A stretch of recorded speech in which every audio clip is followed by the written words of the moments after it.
Welcome to another episode of the Breakdowns and Breakaways podcast. I am Eddie Provident. This is Danny Shirey. We still don't have good news to talk about. You know, I really thought we were going to after, last Saturday's game or whatever. I was like, hey, turning around, the 4-0 shutout, like, things are good. That was before that. Saturday wasn't any good. That's right. Well, they're all blending together for me. Well, that's because a lot of these games are the exact same, and they're the exact same as a lot of the games we saw last year. Now, I know we've talked about this quite a bit. Yes. When I was at work today, I'm sitting there thinking, like, we've been really negative on the podcast, and I've had some, negative sentiment articles coming out, and I'm like, what can we talk about today with a positive spin on it?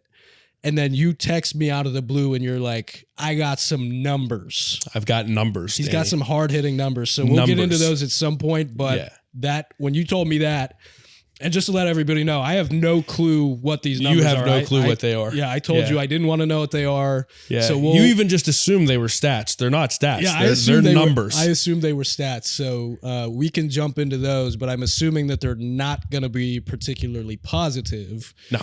So with that being said, it points blame at a particular person or entity. I've got a guess, but okay. Do we want to dive into that now, or it's up to you? This is your ship. All I do is just make sure that we don't hit any icebergs.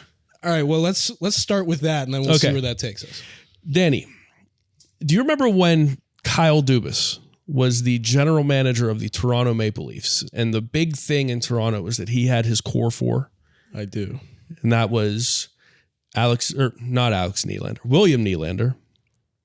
John Tavares, Austin Matthews, and Mitch Marner, right? Mm-hmm. And do you remember the general consensus in Toronto was that they were spending too much money on those four players? Yes. There was too much money allocated to four players in the roster that they couldn't, so that way they could not build around them, and that's why they never got out of the first round. Other than last year, they finally got out of the first round and then promptly got disposed of by Florida. I am familiar with that sentiment. Okay, yes. Okay. Did you know that William Nylander wasn't even in the top four highest paid players on Toronto's roster? I did. Yes. Morgan Riley actually makes more than him. That contract sure is something, isn't it? It is something. But it got me thinking, Danny. Four players on a roster, right? The bulk of your top six, so to speak, or maybe there's a defenseman or two thrown in there for most teams. But how many teams actually do have a heavy top four? And so I started doing some research on Cap Friendly. And I'm just going to throw some teams at you. The Vegas Golden Knights, Stanley Cup champs. How much money do you think they have wrapped up? And we'll start with Toronto. Since I brought Toronto up, their top four players, how much money they got wrapped up in their top four? When you say top four players, you mean the highest paid. Okay. Highest paid players on their roster. How much money? Toronto. We'll start with them since I brought them up, and it's about Kyle Dubas. Yeah.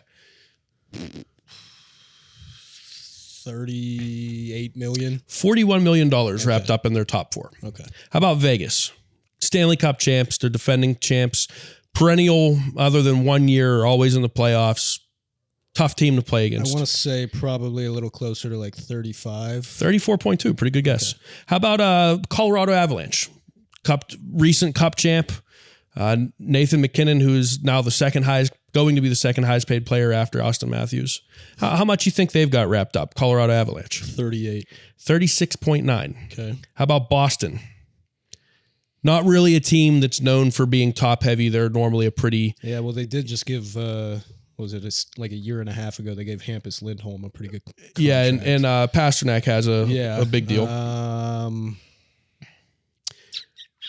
We'll go with, is it the lowest of the ones that you've mentioned so far? We'll go 33. Wow, 33.5. Good guess.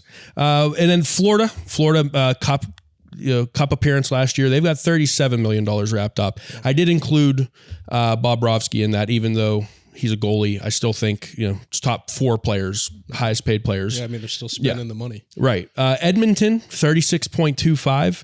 And Tampa, if you count Vasilevsky when he's healthy, they've got 37 million wrapped up in their top 4. Now, the idea with the Penguins is, well, they're paying their big guys so much money that they can't build around them. Do you know how much money the Penguins have wrapped up in their top 4 highest paid players? I do, but I'll let you go ahead. $30.9 million per season wrapped up on their in their big 4. That's $3 million less, almost $3 million less than the lowest team, the Boston Bruins, on this list of mine. Which tells me, Danny, that they cannot use the excuse that Erik Karlsson is making $10 million. They can't use the excuse that Sidney Crosby is making $8.7 million. They can't use the excuse that they have too much money wrapped up in their top 6, because it's not like Jake Gensel and Brian Rust make that number that much bigger. Okay? My issue after seeing this, after looking up the bottom 6 and seeing that the 4th line has not been on the ice for a goal for yet this season. They did not score a goal in the month of October. For October is pretty bad, Danny. Listen to this one. Lars Eller has 24 shots on net this season. Do you know how many shots the 4th line has on net collectively as a unit? I'm going to guess 16. 21. Danny, 21 in 9 games. That's less than a shot per player per game. And that's all situations, or is that 5v5? That's all situations. Okay, so and Lars Eller doesn't play the power play either, so you can't even be like, oh, he's leeching a few extra shots there. So, Danny, the Penguins have 4 players right now on the NHL roster that are making under $1 million. You cannot tell me they don't have the money to build a bottom 6 that is worth a damn. The money is not the issue here. Okay? Well, it is now. But here's the thing, Danny. This is what's driving me nuts. Okay. This has been an issue since Jim Rutherford. Yes. His tenure. He couldn't figure it out after the back-to-back cup run. Ron Hextall made it worse. And now Kyle Dubas, again, 9 games into a season, doesn't look like he has figured it out. This is a scouting problem. This is an organizational problem. I love the heat here. Okay? This is not, the Penguins are such a great organization.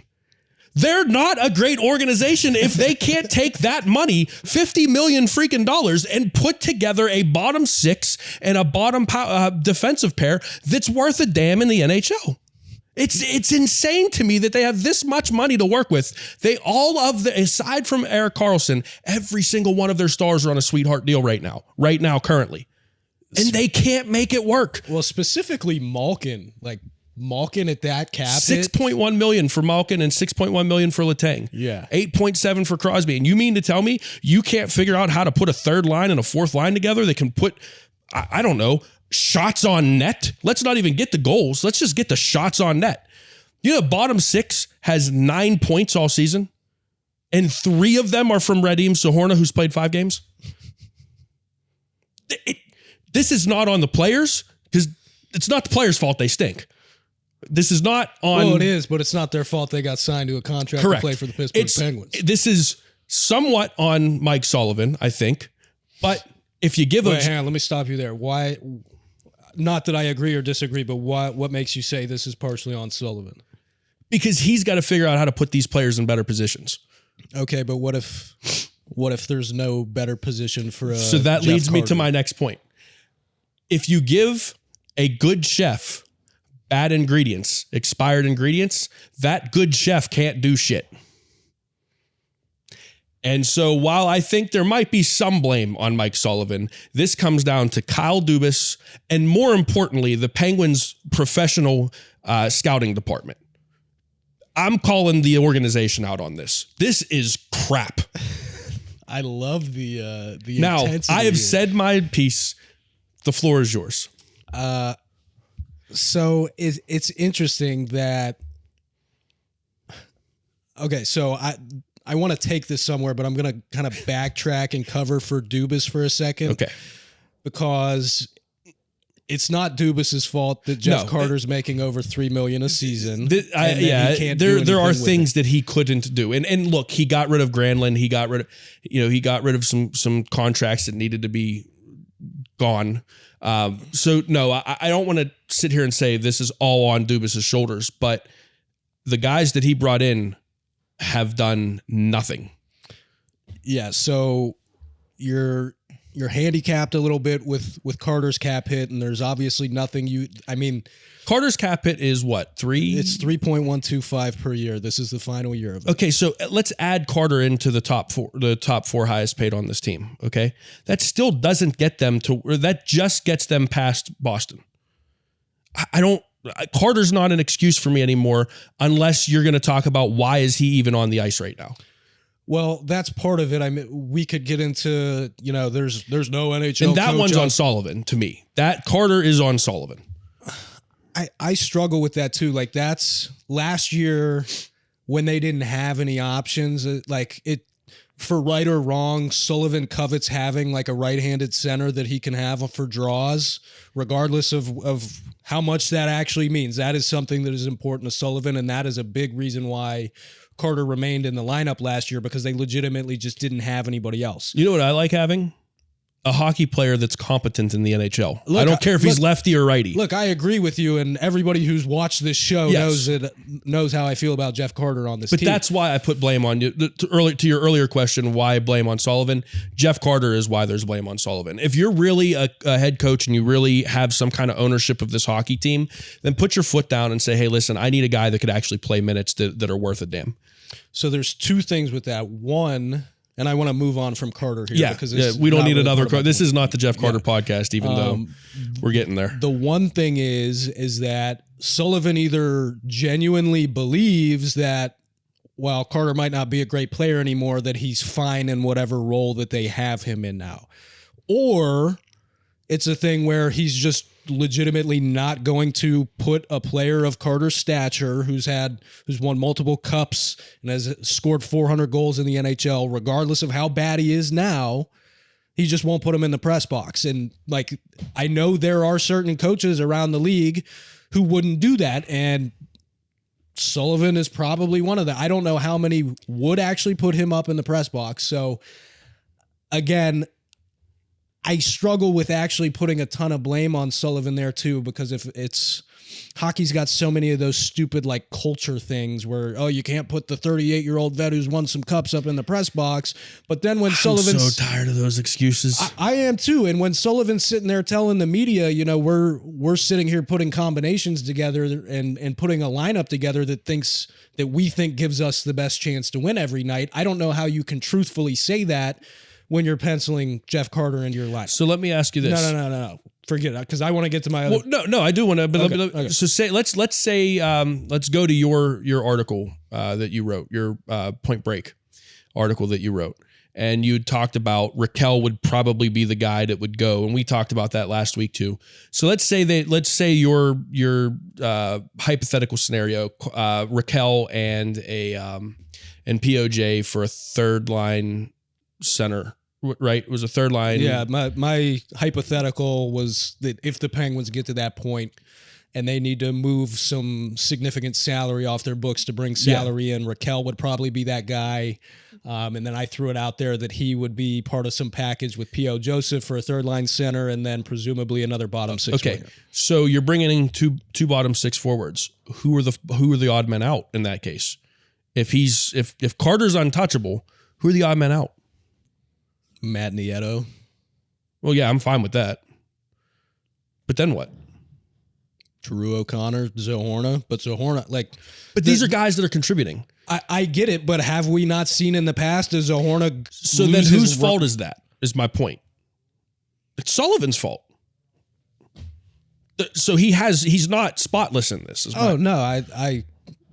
So anyways, I'm done. Anyway, so hijacking the conversation. Go back to your point. To the Carter thing. The reason I bring him up, because that is a reality that's $3 million that maybe could have gone toward a better third line center than Lars Eller, who, by the way, I think is obviously the Zohorna impact on that line has been helping them immensely. Yeah. But I think Eller has been playing quite a bit better. I said going into the season that like the dude is such a smart player that it's really hard to feel like he's just going to be awful with this team. And I think he's really starting to come around. I'm still skeptical that he'll ultimately provide enough offense in that role, but I think he's been better. Anyway,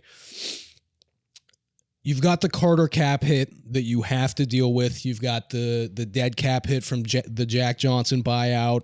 So you're already behind the 8 ball there. With that being said, I feel like I've said with that being said a lot in this show already. It's one of my mannerisms that I pick up on when I re-listen to this. Anyway, you've got the Carter cap hit. You've got the dead cap from Jack Johnson. But then you look, Penguins had a lot of salary cap space on July 1 this offseason, didn't they? Yeah. And by 4 o'clock, all of it was gone. Now they had to sign Tristan Jarry, or a goalie. They went to Jarry and had to get a defenseman to replace Brian Dumoulin. That Ryan Graves contract is looking, we touched on this a little bit last week. The cap hit a little over 4. Yeah, it's 4 and change. 4.3, 4.3, something like that. That sounds right. At the end of the day, I don't think it's the end of the world because it's hardly any more than what they were paying Dumoulin previously. But the term on that is just 6 years, right? 6 years is starting to look outrageous. But anyway, that's $4.3 million there. Lars Eller's getting over $2 million a season. Nola Chari's getting $2 million a season. Which I think was probably an overpay. Yeah, it's... I didn't like that one a lot at first. I know some people were excited because they're like, oh, like he's going to bring that grit and that energy that they really, really lack. And I was one of them. I'll fully admit that. Well, I kind of even, like I wasn't, it was funny when Achari was still with the Blues at the early stages of last season before the Maple Leafs traded for him. I was like, I remember watching a random Blues game and I was like, God, like Achari looks like crap. But anyway, I kind of convinced myself that mindset that like, okay, like you could afford to overpay a little bit for a guy who's going to bring that element to you if you genuinely feel that. But he hasn't even brought that. Well, that was where I was leading into, is that you signed him to do that. It's not because you signed him because he's some sort of possession dynamo or anything like that, some elite playmaker. No, you signed him to be an energy, go light guys up and give you some momentum with your limited shifts. Well, if you're going to sign a guy to do that and overpay him, and by the way, give him an 8-team no trade clause, he better do his job. But then you look, they're playing him at center.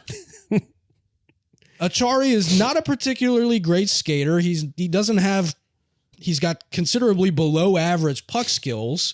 Well, those are two things that are, regardless of what line you're playing on, you got to have a little bit of that to play center. And then you're getting flanked by Carter's corpse and Nieto, who's basically doing nothing out there. That's why Achari's not but again, there has to be at some point in time, because last year, I think as we sit right now, 9 games into this season, I think that last year's bottom 6 was better than this year's bottom 6. I would agree. Okay. I think the year before that, it was just kind of the year before that team was pretty good. Yeah. That team was pretty good. And that's not, if they didn't have the goaltending injuries that they did, I believe that they beat the Rangers in the first round. I just think leaning on, Louis Domingue. I was going to call him the pork and broccoli guy, but leaning on Louis Domingue in a playoff series, we could rehash all that. But my point is now we could say year after year after year now that the bottom 6 has progressively gotten worse, but the money that they have available to them to spend on the bottom 6 has actually gone up.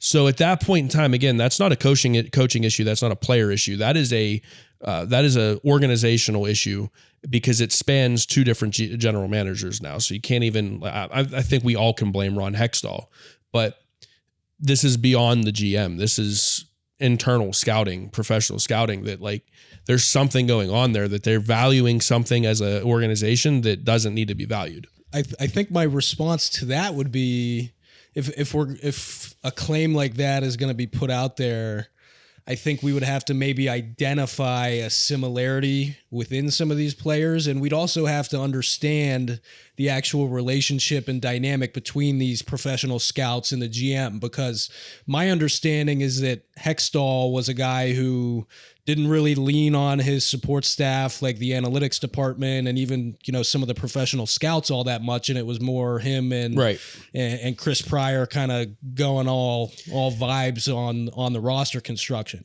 So, you look at Achari, for instance. I don't know that there was a Penguin scout that was like, we got to go get Achari. It was probably Dubas had him in Toronto and liked what he saw and identified that the Penguins didn't have this element to their roster, so he wanted to bring him in. So I don't know that it's an organizational issue. I think, one, Ron Hextall was really bad at his job. Terrible. And Kyle Dubas, he's infallible. Like, I know,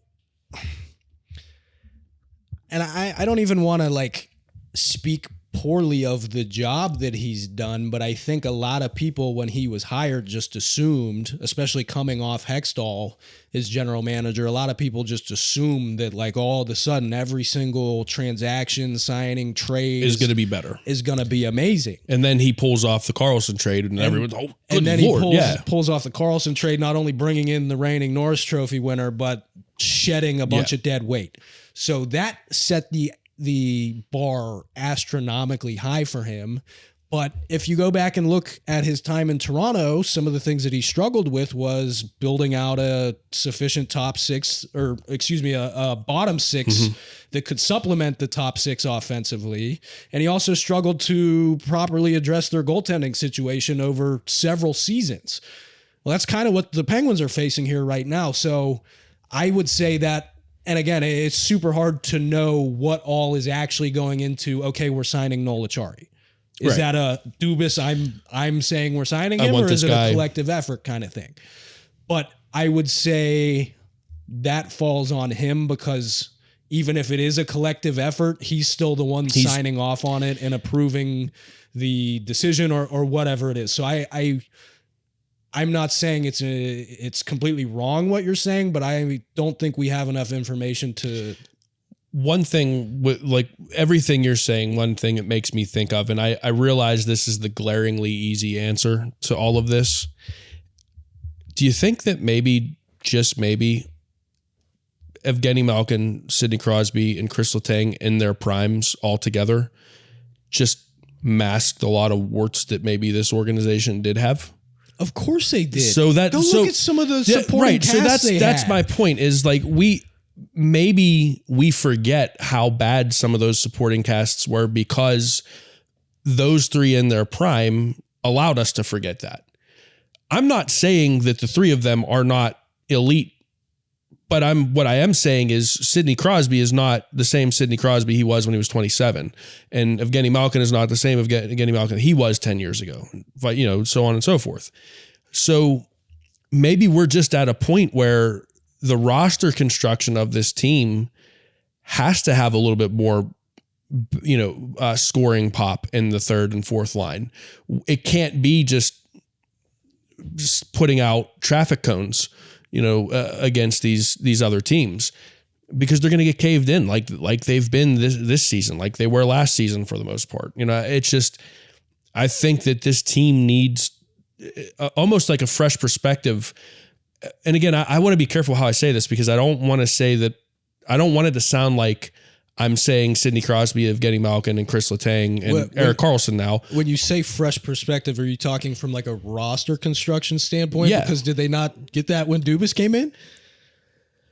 Like you could disagree with the philosophy, but okay, but no. So here, okay, which one of the signings that Dubas made, other than the Karlsson trade, which one of the free agent signings that he made you stop and go, wow, this dude has a chance to put 15 pucks in the net on the third line? Like which one of those guys was like, wow, okay, this guy has a chance to really be an asset offensively for this team. Well, okay, so that goes into what I was about to say, which is on Dubas's part, it might have just been a miscalculation in philosophy. When he came in, that's fair. When he came in, and after talking with Mike Sullivan and the rest of the front office, it was still there, and the coaches throughout the organization, I would assume he identified that this team needs to be better defensively next season, and they need somebody who can help Crosby, Malkin, Letang.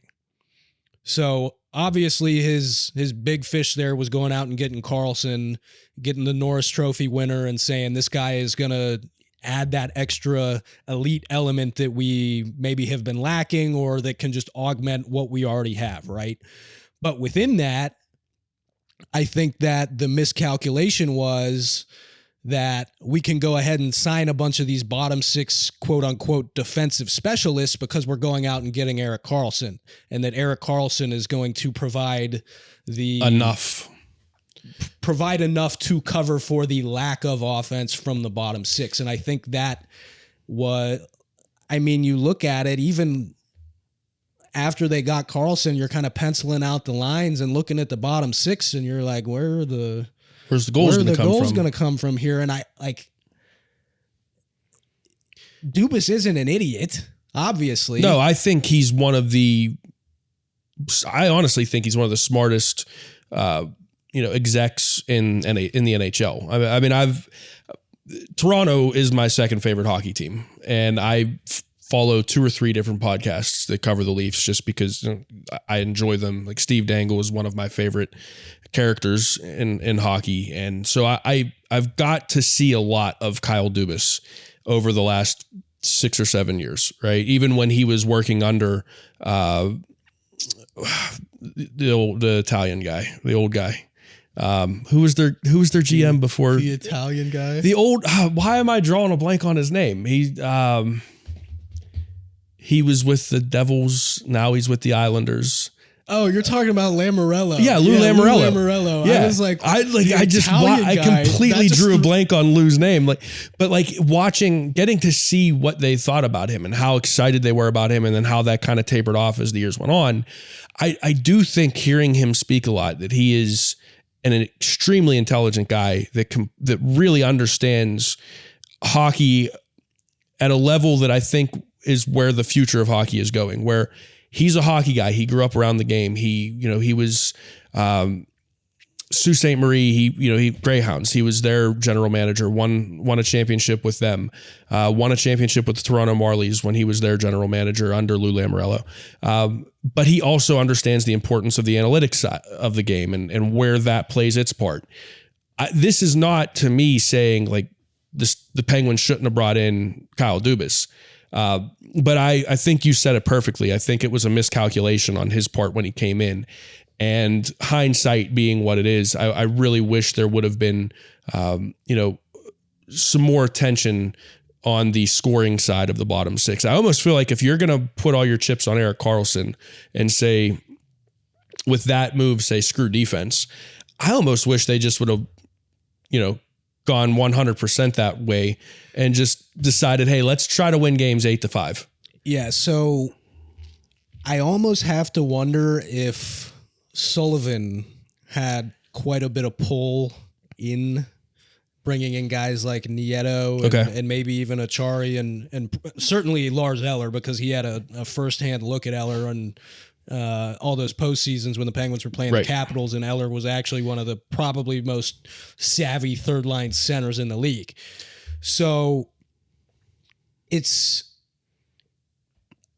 what doesn't jive with me is that like a week or two into the season, we heard, I think it was Michelle Crecchiolo from Penn's Inside Scoop did a feature on Dubas, and he was talking about the Erik Karlsson trade, and it was it a feature from Michelle, or it might have honestly just been the first? I think it was just one of those videos that they put out like after the fact. It might have just been like a press conference that he did. Anyway, whatever it was, he was talking about how the Penguins have offense in their DNA, and that's like scoring goals and filling the net is their identity. And he didn't want to come in and change that. He wanted to lean into that. And that's why he went out and got Erik Karlsson. So why is Nola Shirey the fourth line center kind of thing? It's very, I don't know. Like, I just genuinely don't know how they could have penciled out their lineup even on July 1 before they signed or traded for Karlsson. If they knew they were trading for Karlsson at some point, or were fairly certain that they were going to do that, and then said, okay, we're going to bring in these bottom six defensive specialists who are going to help clean up our game, it just doesn't make a whole lot of sense to me. I'm really struggling to wrap my head around his first moves. Yeah. Other than thinking that Karlsson was going to cover for them, which. So again, it comes down to, we talked about it last week. You talked about it, in your most recent piece. What do they do? Because they're last place in the Eastern Conference. They're 29th in the NHL. They are not in a good place right now. As you said in your article, they're 8 points behind the Rangers already. So if they're going to do something and turn this around, either they've got to figure it out internally, like this week. And I don't want to sound alarmist, but that's really, if you look at the statistics on, if you're more than 10 points out of a playoff spot at American Thanksgiving, your chances to make the playoffs are like sub 10%. It's well, you say not to be alarmist, but the reality is we're 10% of the way, over 10% of the way through the season. So now they are at a crossroads. I would say this, if they're in the same position they're in by the end of this week, by or like Sunday, Monday. Well, the problem is they don't play again till Saturday night in San Jose. Now, the Sharks have the potential to do something absolutely hilarious if they beat the Penguins, and the Penguins are going to be... The Sharks don't have a regulation win yet. They're 0-8-1 or 0-9-1. I don't know. Yeah, they're 0-8. Yeah, 0-8-1 I think is what they're at right now. I remember seeing something the other day that said that they were like on a historically low like standings points pace for like the cap era. So it feels like right now the Penguins don't really have any further to go. But let's watch Saturday before let's see what happens Saturday before we're so sure about saying that. If they're in this position or a worse position, I keep saying like game 15 is kind of like my mark. Like that's like a game 15. If you are still haven't figured it out by then, because your players have had plenty of time to figure out how things move and how Sullivan wants things done. If by game 15 things aren't right, what do you do? Well, do you fire Sullivan, who even you just like the blame's not on him? Do you make a big trade, but then I know Raquel only has 1 point right now, but well, that's a problem too, because as we've talked about, it's basically if you need to send salary out in a trade, it's going to be probably Rust or Raquel, right? And of those two, Raquel's the more likely to go. But because he only has 1 point through his first 9 games, what kind of value does he have right now? And I still think he will figure that out and has the potential to be a point producer in this lineup. So are you willing to take a point producer out of this lineup who desperately needs people to produce? Like they're handcuffed in a way that I haven't seen them handcuffed in a while. They don't have draft picks to throw around. So while this is an all-in season, you almost want to say just ride it out and don't break things more than they're already broken, and come back at it next year guns a-blazing. But it's still so early in the season, I don't even want to talk about that yet. Like it's a catch-22 in every way possible. Yeah, the argument I made in my column earlier this week is like the Penguins are already playing with house money as far as having Crosby, Malkin, and even Letang playing at the levels they are at their Agreed. Ages. Playing with house money. That being said, they just went out and brought in a $10 million annual cap hit that's going to run for another 3 or 4 seasons after this one. There's absolutely no way, shape, or form that you go, okay, this year is not our year. And there's also no way, shape, or form that you even go, well, we'll just be happy if we get into the playoffs. Like, I do not abide by like when people categorize when people categorize a season as like a failure because they didn't win the cup or just in sports in general. I'm not a championship or bust mentality, because you could do everything right throughout the course of the season and still not win the championship. That's just how it goes in sports. That's why we love them and that's why we watch them. But the Penguins, like, if there ever was a cup or bust season for them, this is it. Because if it's not this season, okay, let's go ahead and fast forward to the following postseason. Well, guess what? Malkin's going to be 38. Crosby will be 37. Letang will be 37. What team that's won a cup? And I get that this is not an ordinary situation, like I just brought up, with having those 3 guys playing so well this late into their careers. But what even great team have we seen that has their best players be that old? So that's why I think this season, and I've said it for the past couple seasons, but I also didn't think that they would be playing this strong so late into their careers. But I genuinely feel as though that they have to operate on a cup or bust mentality this season. And that literally means pulling out all the stops, whatever it may be. I'm sure you're going to want to be inclined to ride it out and see how it goes. That didn't work out too well for Ron Hextall last year, and waiting until Brock McGinn had gone damn near 30 games without a point. Yeah. Or finally succumbing to the idea that Kasperi Kapanen just wasn't going to figure it out and be the player they all thought he could be. So where's the value then? Okay, so Raquel, POJ, or guys you brought up, are you okay with sending an Owen Pickering out or a Brandon Yeager out? Or are you okay with... I wouldn't trade Braden Yeager. Braden Yeager, sorry, yeah. Yeah, I wouldn't trade him, but Pickering, honestly, I'm, again, not to be like a negative Nancy like we've been pretty much all season, but I'm not super bullish on Owen Pickering. He's obviously probably their second best prospect behind Yeager. I'm just not super bullish on him, so I would not be hesitant to include him in any sort of trade. Nothing right now in the minor leagues that you think, man, they could provide a spark. Well, you look at all the guys that were kind of fringe NHL guys throughout camp, and some of the names we were talking about is pushing for those last 2 spots. Sam Poulin's not doing anything in the AHL right now. Alex Nylander's not doing anything in the AHL right now. Colin White's not really producing. Like, even Rem Pitlick, he's got a handful of points, I believe, but like none of those guys are down there lighting the world on fire. And it's unlikely that they're going to come up here and figure it out. I mean, Jansen Harkins was well over a point per game last season in the AHL, and we saw what happened when he came up and played in the Penguins bottom 6. So you're telling me guys who aren't even producing on that level are going to come up and make a huge turnaround impact? They're not. I've got it. Just as you were talking, I got the solution to this. Let's hear it. You take the defensive profile of the Pittsburgh Steelers and give it to the Pittsburgh Penguins, and you give the offensive profile of the Pittsburgh Penguins to the Pittsburgh Steelers. Well, I don't know if you want to give the copy and paste it. I don't know if you want to give the Penguins offensive profile to the Steelers though, because that's the other thing. The Penguins are this offensive identity team that struggles to score a little bit. Their finishing issues are going on 3 seasons now. Here's the thing. They're average on offense. And I know this isn't a football podcast. That's what we're trying to get out of here. I know this isn't a football podcast, but I think the Steelers defense with an average offense is a Super Bowl contender.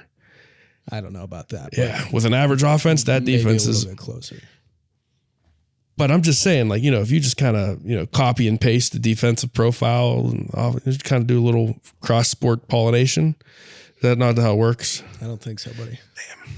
All right, well, then we just got 2 average teams that are going to drive us insane all year. It's really jarring to see fan reaction right now.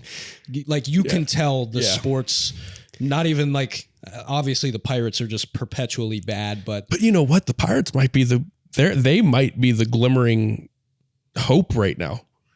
No, bro. No, don't even start. All right, don't start. Save this for another the Pirates. Day. But it's funny. They're making the playoffs next year. The Pirates. Yeah. I'll bet you real life money, but we can hash that out later. Anyway, you heard it. I tweeted out earlier today. So Brian Dumoulin and Justin Schultz have been playing on a defense pairing together for the Kraken this year.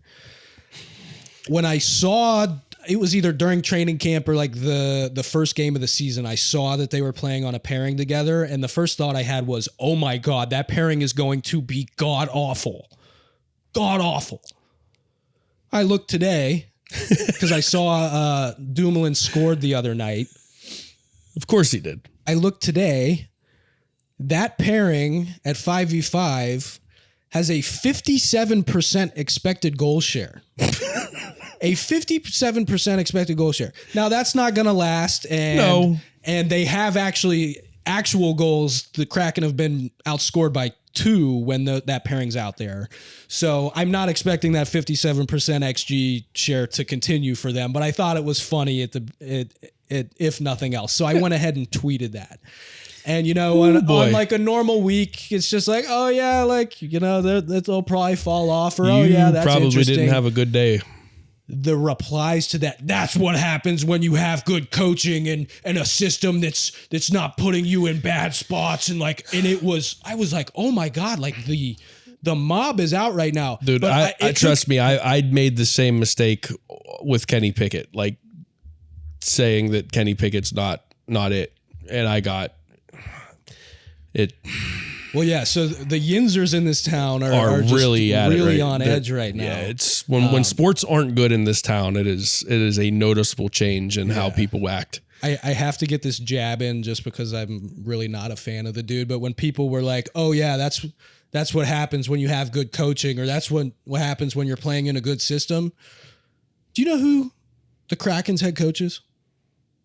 Is it Hackstall? It's Dave Hackstall. Dave Hackstall, yeah.